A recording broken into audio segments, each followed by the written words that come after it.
Disputes Project, which applied ODR to multi-party and public disputes. Colin also worked for several years with the National Institute for Dispute Resolution in Washington, D.C., and the Consensus Building Institute in Cambridge, Massachusetts, in the United States of America. Colin is the author of Online Dispute Resolution for Business, published by Josephus in September 2007, and co-author of the New Handshake, Online Dispute Resolution and the Future of Consumer Protection, published by the American Bar Association in 2017. He received the first Frank Sander Award for Innovation in ADR from the American Bar Association in 2020, and the Mary Parker Follett Award from the Association for Conflict Resolution in 2013. He holds a master's degree from Harvard University's Kennedy School of Government in Conflict Resolution and Technology, a graduate certificate in dispute resolution from UMass Boston, and a BA in peace studies from Haverford College. He served as a Peace Corps volunteer in Eritrea from 1995 to 1997. He's currently co-chair of the advisory board at the National Center for Technology and Dispute Resolution at UMass Amherst, and is a lecturer in law at the Gold Center for Conflict Resolution at Stanford University. He's involved in the creation of several softwares, but I guess most of us are familiar with CREC. CREC is C-R-E-K. CR stands for Colin Rule, and EK for Ethan Cash. Most important of all, he is a very active a member of the advisory board of ODR Africa. And please meet the person known as the godfather of ODR in the world, Mr. Colin Rule. Wow. Oh my goodness. What an introduction. Thank you so much, Juan. Thank you so much. I want to stop there actually. Maybe we should end the meeting because I cannot exceed the quality of that introduction. Thank you, my friend, for all your kind words. And the one thing I agree with the most is of everything, the most important aspect is my membership and participation in the advisory board of ODR Africa, because I could not be more excited about what Morenike has done and all of the promise and potential that awaits us. So thank you for that great introduction. And thank you, Morenike, for the invitation to present. If you don't mind, I'd love to show some slides and then open it up for some discussion. We have a lot of my fellow iCoder members here on the call, Mirez, who has been involved since day one, and Morenike, who's on our board and executive committee. So I want to open it up to make sure they have time to contribute their thoughts as well. So let me click the buttons and let's see. Is everybody looking at a screen now that says standards and ethics in ODR? Thumbs up? Yeah. Okay, I see some head shakes. Okay, so let me just speak very briefly about everything that's going on in this space. I just told Morenike that earlier this morning, 5 a.m. California time, I actually did a call for a group of African consumer protection experts. And they're very interested in online dispute resolution. So there were members of the consumer protection agencies in Kenya. There was an expert in some of the informal online dispute resolution mechanisms that are happening in Somalia. We heard from people from Zambia, and all of them were saying, how are we going to protect our consumers in our countries? Because they're engaging in all these cross-border transactions. And the answer is ODR. Of course, we've known that in our side of the field for a decade or more, but for them, this is very new. And I walked them through many of the same things I'm about to talk about here. And I said, look, we need to work across all of the integrated into the trade agreements. This needs to be integrated. And I said, ODR Africa needs to be the home of all of this. And I said Morenike's name, and I gave them the website. So there's so many exciting developments happening all around the world. And I think iCoder is really leading the charge. So iCoder, the International Council, I'm going to mute Abiola again, the International Council for Online Dispute Resolution at icodr.org has a wide variety of different standards that we have created for video mediations, for video arbitrations, for training standards, but we're also working on other standards as well, and we welcome the input if there are areas that iCoder should consider. All of these are freely downloadable from the iCoder website. One of the things that we've talked a lot about is standards for online mediation training. And I know this is something Morenike is working very hard on to get more people trained in ODR. And we call out what are the different components of trainings if someone is going to say that they're a certified online mediator. Of course, the pandemic has made all of us online mediators. So this is very important that we get these right. But another area I'm very excited about is we've issued these iCoder payment ODR standards. And this was largely motivated by the fact that India is making ODR mandatory for digital payments. And they're actually banning paper currency. So these standards, again, they focus on all the terms that iCoder promotes: accessible, accountable, competent, confidential, equal, fair, impartial, neutral, legal, and transparent. But they apply all of these principles specifically to payment and consumer transactions. And we also have, as another part of these standards, we have best practices. So the standards are kind of a floor. Everyone who does ODR in payments should abide by those standards, but the best practices are kind of aspirational. This is, if you can, you should do all of these things. For instance, there should be no cost for a complainant to file a case. All cases should be resolved within 60 days. All outcomes should be enforced within 5 days. So if a consumer is entitled to a refund, they should get that refund within 5 days. They shouldn't be required to wait. And also there should be external auditing of the results generated by the payment ODR platform. So external consumer protection agencies can review outcomes and monitor them to make sure that they're not biased. So this is another aspect of what iCoder does in terms of establishing standards, principles, and best practices. But another area that's very important to think about, we talked about the training components. Another area that's very important to think about is security. This is something that is a growing concern within ODR. And we have several ethical standards that are relevant to security. For instance, we have obviously secure, but we also have confidential. Now, those things are a little bit different. Security is making sure that bad guys can't compromise a platform and steal confidential information. But confidentiality has to do with the mediator and the other parties also respecting the privacy of certain information and making sure that information is only provided to users that should have access to that information. So that's another thing that we've spent a lot of time thinking about and talking about in terms of our ethical standards. So we've worked very hard on the language behind each of these standards. And I'm not going to go through each one of them because it can take a long time to think through these issues. But let me talk about accessibility. Accessibility is something you think, well, it needs to be easy for someone to find the ODR platform. Sure, that's the obvious definition of accessibility. But we also need to think about other kinds of accessibility. Is it available through both mobile devices and through desktop computers? That's another important aspect of accessibility. Also, does it cost too much? You can build a great ODR platform that's very fair and that is easily discoverable, but if you charge $1,000 to use it, well, it's not very accessible.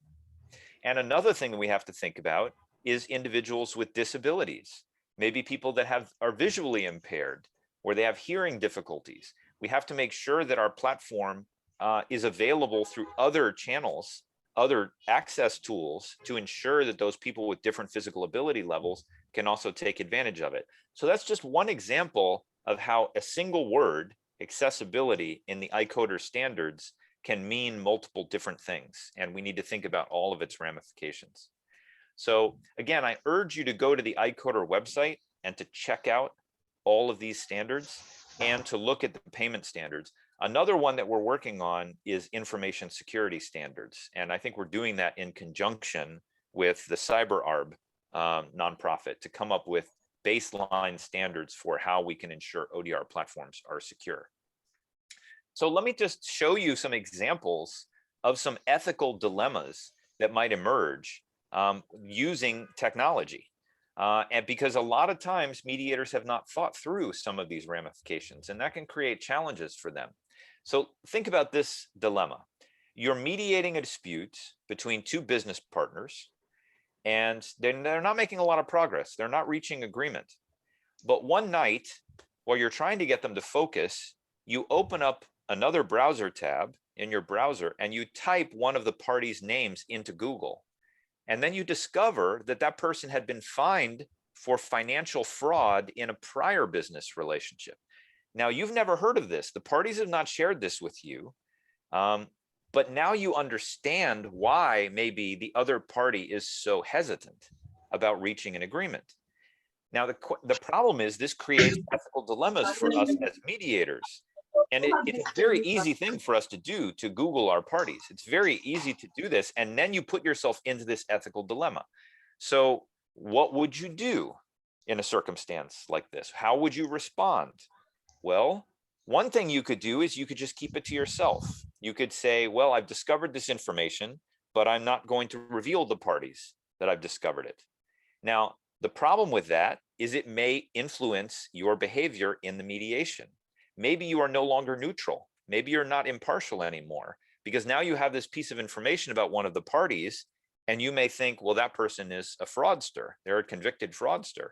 And that may affect the way that you work with the two parties.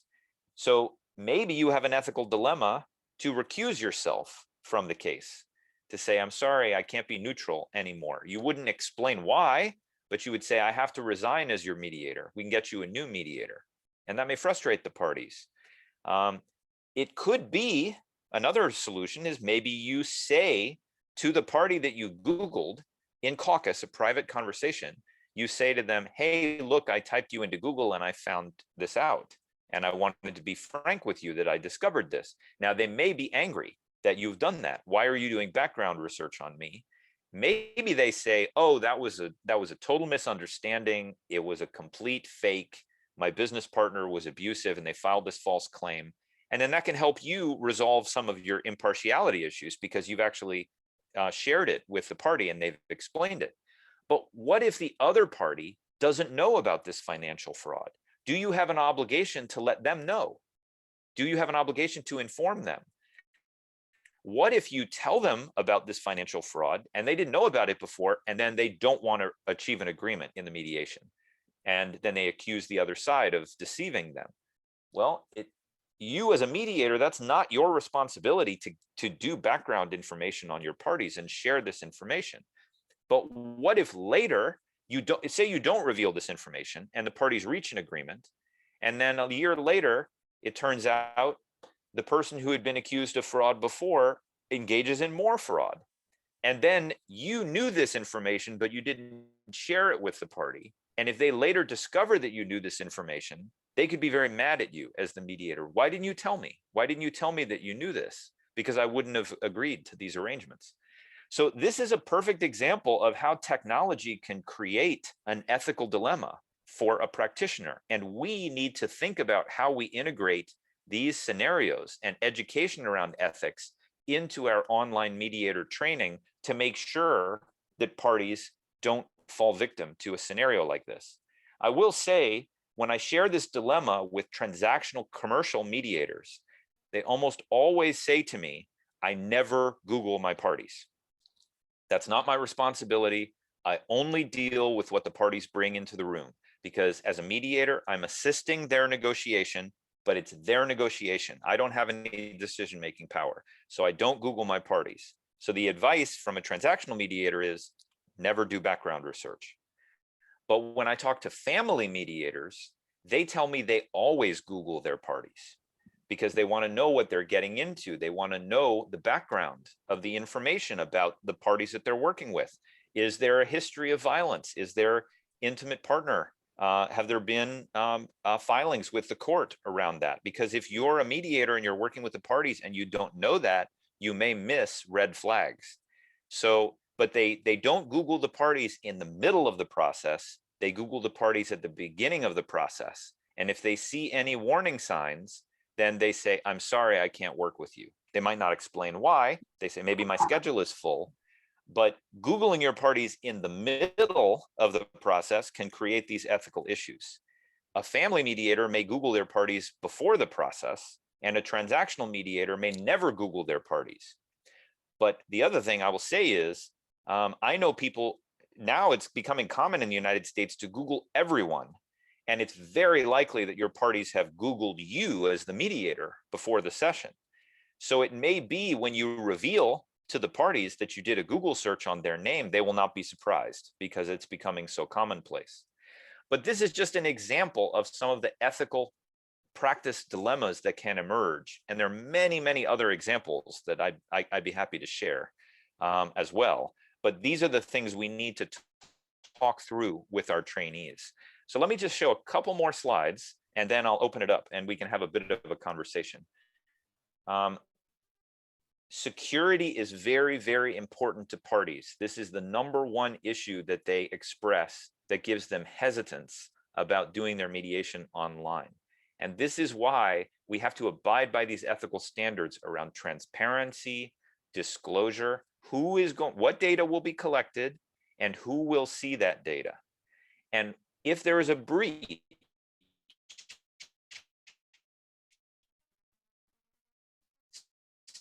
say you're a mediator and you're working with your parties on a very sensitive ethical obligation to inform your parties that their information might have been compromised based on the security breach on your computer, because on your hard drive is all of the sensitive information about their case. So that's why we have to work very hard in mediation to utilize tools that are secure. And I see mediators every day that use these tools: email, calendar invitations, Microsoft Word documents, Skype calls or Zoom calls or Google Docs.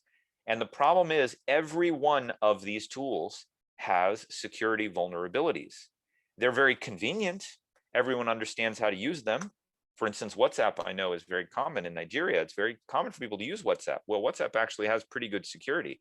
But the point is, we need to educate people about how to use these tools in a secure way. And just like Juan mentioned, there are a lot of tools we're building specifically for online dispute resolution. We should prefer the use of those tools because they are built with the ethical obligations of mediators and arbitrators in mind. If we use these open tools like email, for example, email, if I send a sensitive document to Juan and it has all of this information about, yes, these are my financial information, this is my medical information, these are things that I admit to doing wrong, he can forward that email. Maybe he forwards it innocently to another person, but that person can then forward that email to 100 other people. And I don't know that. I don't know that my information is being shared. There's no way for me to pull that information back. And there are a lot of issues around the ways emails are communicated across the internet from server to server, where old emails are not necessarily deleted and they're not encrypted.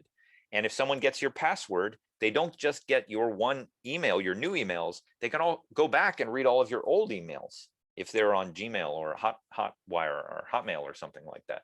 So this is something we need to be cognizant of. We need to be aware of these issues. And when we email our parties, we can't send them confidential information because we don't know that the emails are secure.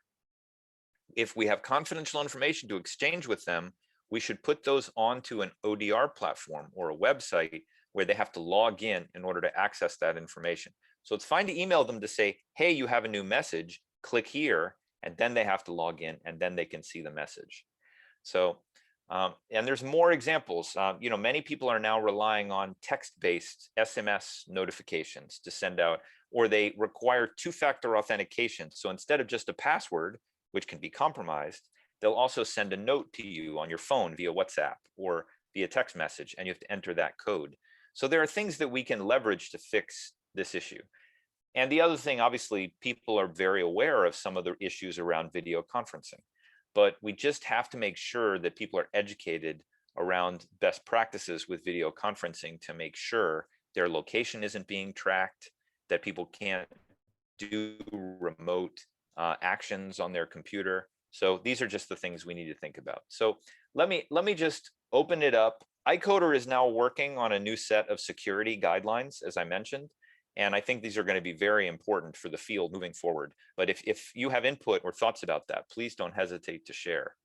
And the last thing that I think I'll point out is it's not just about where we are today with the technology, it's about where we're going.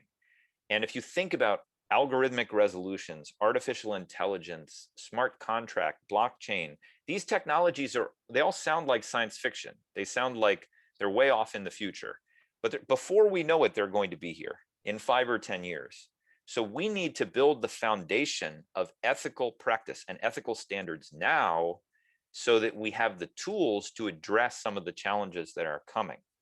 We definitely have challenges today, and we have to tackle those challenges, but we have to anticipate what challenges are coming down the road. And that's why this work is so important.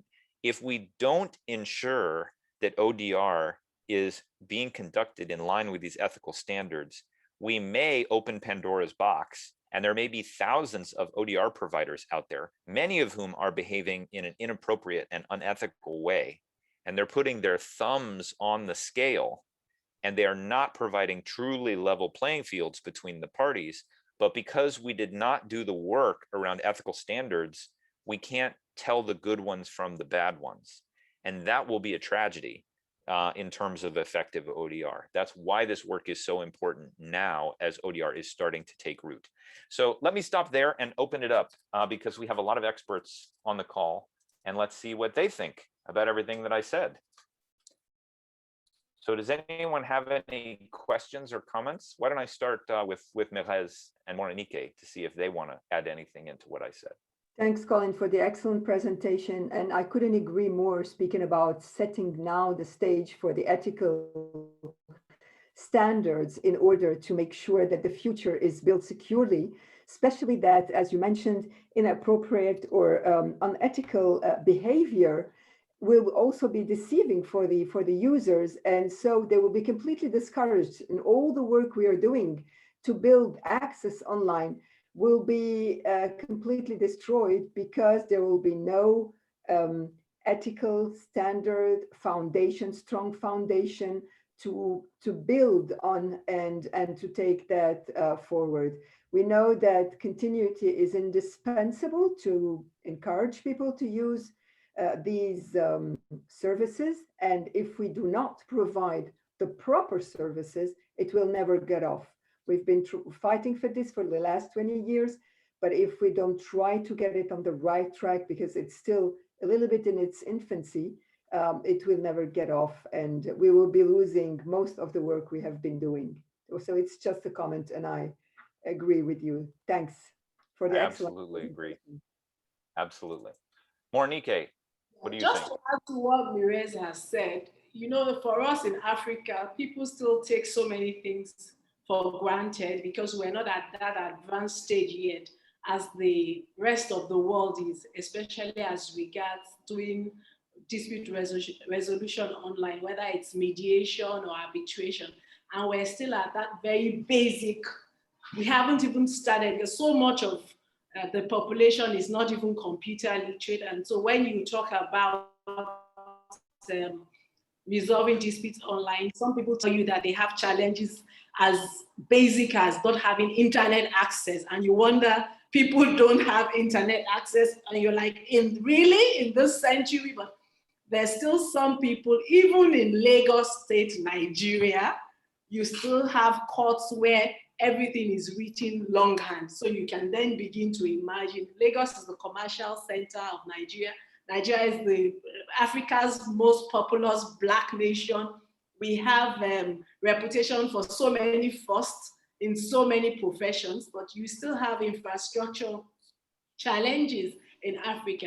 And so for us, we must first try to wrap our heads around those challenges, but we must not also lose sight of standards and ethics. And that's why we're having these conversations, even though we're still grappling with waking up, but we must at the same time not lose sight of, once we're able to catch up, that we don't go back reinventing the wheel, but being able to move with them as many of the societies that have gone that route before us, even when we're able to overcome the challenges. So the challenges are real, but at least we're having this conversation. Some of us have access to it. And so those of us who have access to it must make that effort to ensure that we make the best of the situation and make dispute resolution more efficient and improve access to justice in whatever way or form, using whatever way that, as you always say, Colin, feed the forum to the force. So whether it's WhatsApp, whether it's text, whether it's telephone, but we ensure that we keep within the security. I couldn't agree with you more, Morenike. And one of the things that I have seen about trust, the group that I worked in at eBay was called Trust and Safety. And I've written a couple articles about trust. And there's a lot of talk in the United States now about trust. One of the things is when you start a new project, it's actually not that hard to get trust initially when you're new. But if you lose the trust, it is very, very hard to get it back. And if we start ODR mechanisms and then there are abuses, even if we fix the abuses, it may take us years to occur. I will say at eBay, for instance, I was there from 2003 to 2011. And at the time, there was a lot of false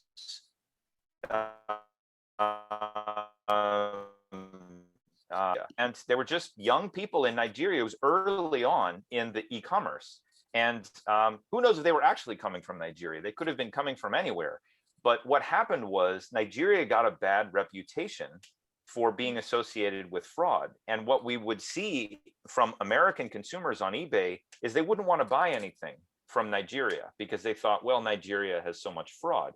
Now that's ridiculous. Nigeria is, you know, the most populous nation in Africa. There's a lot of legitimate merchants, and I think those merchants want to sell online. But it became very hard to eliminate the lack of trust because that message got out there early that, oh, there's a lot of fraud coming out of Nigeria. So we don't want to get into that situation. We want to make sure that ODR is kept trustworthy from the beginning, because once we lose it, it will be very hard to get it back. So that's why it's so important for us to put so much energy and time into ethical standards now to head off the problem, to prevent it from getting bad, so we don't have to try and heal the breach later. I want to make sure that in ODR, we never have a big scandal of bias or a big information security breach where a lot of people's information is stolen. And that means all of us need to work together to implement these best practices. I don't run every platform in the world, but if we as iCoder issue these standards and all the platforms abide by the standards, it's going to benefit all of us. And I think it's also important for us as practitioners to work together at this point to see that the space is protected, because most of our clients are online now. So we have to meet them at that point. So if we lose them, then we're going to be out of work too. So it's also for our own selfish needs that we ought to ensure that the space is safe so that at least we can work freely in that space. Absolutely. So other thoughts or comments from our attendees here?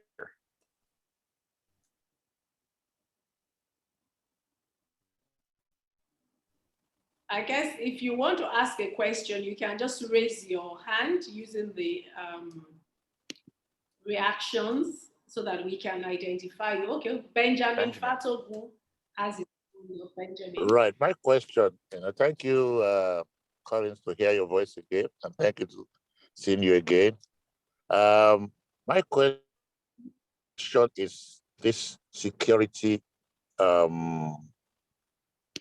this software that you're talking about, how viable, or how easy would that be achievable? Just like Lady Obi Faraday said, in our environment, because if we say all mediators should have like a encrypted security software for dealing with our clients, how can that be possible? I mean, I take it when Microsoft and all that, they decide to have a particular software, you have to have Microsoft to be able to run on Windows or so. Would it be possible to have such a software that we can be sure that if we all have it, it will be saved from hackers and those who may want to kill your system, kill your computer, or kill that's my thoughts. Yeah, great question, Benjamin. And actually, I think I want to defer to Morenike because I know she's working on a platform exactly for this. But I do think you're right. Right now, the reason why people use email and some of these tools is because they're convenient and they're free. So how is it that we can create tools that solve these problems that are equivalently convenient and equivalently cost effective? So Morenike, do you want to talk about what ODR Africa is doing? Well, we're trying to actually put together a platform that will be affordable for most of our mediators to start with mediation, and we should have that out soon. We're working on that. And so you'll be able to meet your parties, exchange your documents, and communicate with your. So generally, most ODR platforms have the security feature that you would usually have with your payment platforms to ensure that your information that you share are not only safe, but they are not available to other people who have no business being there. So generally, to answer your question, is that dedicated ODR platforms exist for use for dispute resolution. And we're going to have one. ODR Africa is working on one which will be out soon and which will be available, because the challenge we've had for most parties that most of the platforms we have are dollar-based, but we'll have one that is Naira-based, at least for us, and we'll be able to afford. And it would meet, of course, all the security features that ICODA has put up as standards. Great. But so I think, Morenike, thank you for your hard work in that area. And Benjamin, I think that's one possible solution. But I will say it's going to be an ongoing challenge. You know, we're going to need to continually refine our tools. One of the things that I've seen is the bad guys are constantly changing their mechanisms. So even if your platform is 100% secure today, they may come up with new techniques next week that you have to protect against. So this needs to be something that we have eternal vigilance devoted against. And, you know, I know at mediate.com and at CREC, we have a full-time Chief Information Security Officer, and he's monitoring the system and finding new vulnerabilities and patching them all the time. So unfortunately, security is not something you can fix and say, great, it's done, I don't have to worry about it anymore. We have to continue to worry about it because the bad guys, it's an arms race, kind of. So we have to make sure we stay ahead in the race. So excellent question. Other thoughts, other comments?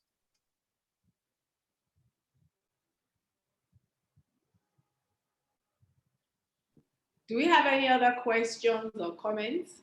I think someone also asked me before this session, Colin, how they could get your book, The Handshake. Sure. I will give you all a free copy of the book right now. Let me get the link. And then okay. That's a lot easier than trying to find it someplace. Okay. Thank you for that. No problem at all. I appreciate the interest. I think my mom is the only one who's actually read the book front to back. So if anyone else reads it, I read it, Colin. That's not fair. And I'm Well, sure you and will my not- mom, Morenike, those are the two. But so yes, this is a copy of the book I make available to my students. So if you click that link, it will download the full PDF of the book. Great. And yeah, there's a lot in there about these very topics, but it's very focused on consumer protection in particular. Yeah. And this is Yeah. something, again, based on the conversation this morning, I know that the consumer protection authorities in many African countries are very interested in ODR right now. So I think ODR Africa should be the clearinghouse for best practices and platforms. Yeah, it's interesting because the FCCPC in Nigeria has actually contacted us to work with them, and Great. we're actually looking to work with them on that ODR. So Excellent. Good news. I'm just Great. going to That's nice. you had this morning and try and just link it up with the FCCPC and see where that can take us all together as a body in Africa. Great. Great. So any other So do we- comments or questions? Question? I will say well- also, oh, Juan, please. Oh, okay. I was just taken aback by one of the earlier slides you showed, where I noticed that it's ideal to have an outcome enforced in 5 days. That's really not in the hands of the practitioner, the ADR practitioners. And That's right. in Nigeria, the use of force where parties don't comply is exclusive preserve of government. Mhm. And there is a standard process which we can't change. And it's certainly not going to happen in 5 days. Well, I Yeah. guess we just keep on trying. So I will be clear, those standards are intended for payment platform ODR systems. So I'm thinking about a website like PayPal, where you're facilitating the payment from one user to another. Now, the good thing about a payment platform is they have the ability to enforce outcomes instantly. So if you use an online payments company to pay Morenike, and then they decide that actually you deserve to get your money back, all they have to do is click a button and put the money back into your account. Now, obviously, if you go through the courts, that's not the way it works. If someone has taken your money and they've gone, they've run away, the court enforcing that through the court may take months or years. So that best practice is intended for payment ODR platforms only. Okay, But- that makes sense. Yeah, That but makes- I think, again, it is aspirational. I think there are some payment platforms that say we can't do 5 days. That's too fast. But we believe that it should happen. If you decide in favor of a consumer, they shouldn't have to wait months and months and months to get their money back if they have a decision in their favor. And that's why we say the okay. resolution should take less than 60 days and enforcement should take less than 5 in the payments ODR context. Well, you have a question on the chat box. Well, I don't know whether I should call it a question or it's a Sure, comment. Yvonne. Yeah. Yeah, She says the challenge also is the users, particularly clients, who may not take security seriously, i.e. leaving the platform active and unattended, leaving the device exposed. Excellent point, Yvonne. And even if you build a software product for ODR that is 100% secure and people have to log in with a password and with a code, I can still take my camera and take a photo of the screen with the information on it. I can still hit record on my phone and put it next to my speaker. There is no way to make a platform that is 100% secure. But I think in our agreement to mediate, we have to expressly address the confidentiality obligations of our parties. And when they sign that agreement to mediate, they are agreeing also that they will abide by those confidentiality requirements. Are we going to get 100% of people to abide? No. But I think we need to be proactive in making clear those responsibilities so that our parties understand that they should not be forwarding emails to their friends. They should not be sharing information outside of the people in the mediation or the arbitration. So I think, Yvonne, your point is very well taken, and that's something we should take into our standards as well. I think it also just goes to show what we need to do at the onset in educating the parties now that we're moving online. We Right. need to go the extra mile, just the same way we go the extra mile to go walk around whatever platform it is we agree to use to ensure that they're comfortable with it. We also need to explain to them, we need to take that extra time to explain to them the implications of all of the security breaches and what it will mean. And even though we have it in the agreement, we need to let them know explicitly what the consequences may be, Right. and that would actually be in breach if they do that. That's right. That's absolutely right. We also do that. That will be part of what we want to do as mediators. Or that is very, very important, because I've actually been victim on a case like that, because I was communicating with the client, and obviously a hacker was permanently on the client's case. So when it came to the point of payment, we were communicating via email. Obviously, the hacker took over the client and was telling me how to pay. And I was insisting I wouldn't pay, but the hacker knew the client so well that the hacker was having a conversation with me that I actually believed I was speaking with the client.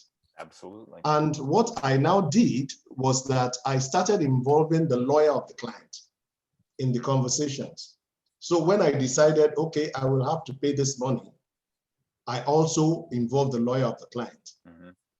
And I asked that I needed to have a confirmation that it's been received. So I went and paid the money. That's it. Into the hacker's account. Wow.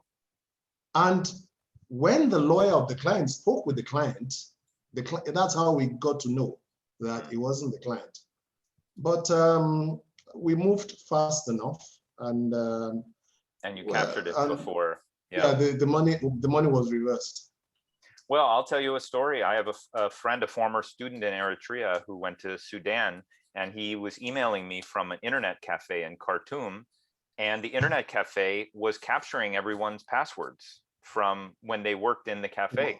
So then a different person contacted me pretending to be my friend because he had his email address, but I was his English teacher. And his English got much worse because the person that stole his password did not speak English as well. So I said, something is not right here. But this is something we have to be careful about because the bad guys are very sneaky. And I think, Juan, your point, you're reaching out to the lawyer was very smart, because that's another layer that you can use to make sure, that you're speaking to the correct person. But this is why we have to work so hard. If a bad guy was to compromise an ODR platform, and then they were to steal all of the settlement money on a systematic basis, that would be very bad for us. Even though we did not steal the money, because we didn't protect our system, we enabled a bad guy to come in and steal the money. And that's why we have to make sure that that never happens, by being protective and proactive up front. So, yeah. So any more questions? I'm sorry to have to do this, but I'm going to need to jump off because I have another session. But Morenike, I urge you to continue to have the discussion. But let me just take a moment to say thank you so much to everyone for dialing in. It's wonderful to see your faces, and I'm very eager to continue to collaborate. And I said to Morenike, let's host an ODR forum in Lagos, and then I can meet all of you in person, and that would be a lot of fun for me. So maybe Merez, we can be there together. So. You just want to say thank you to Colin. Thank you so much. Oh. Thank you, everyone. Josephine, do you want to unmute yourself? Okay. Hi, Colin. Hi, everyone. Really nice to see you again, Colin. Josephine, good to see you. Just taking it all in and listening to everyone. Thank you for creating the time to be with us again. And I know the moment Morenike put the post on, that will be having you today, came with a lot of excitement. So we look forward to having you again. So, really soon, as you will allow us. So thank you so much for the time. Thank you for sharing knowledge. It's been a very insightful session. and we're truly grateful. Wonderful. Thank For you, everyone that has Josephine. taken time out to join, we say big thank you. Thank you so much. Great. Take care, everyone. Be well. Stay in Okay, touch, bye. and I Thank will talk to you all again soon. Thank you.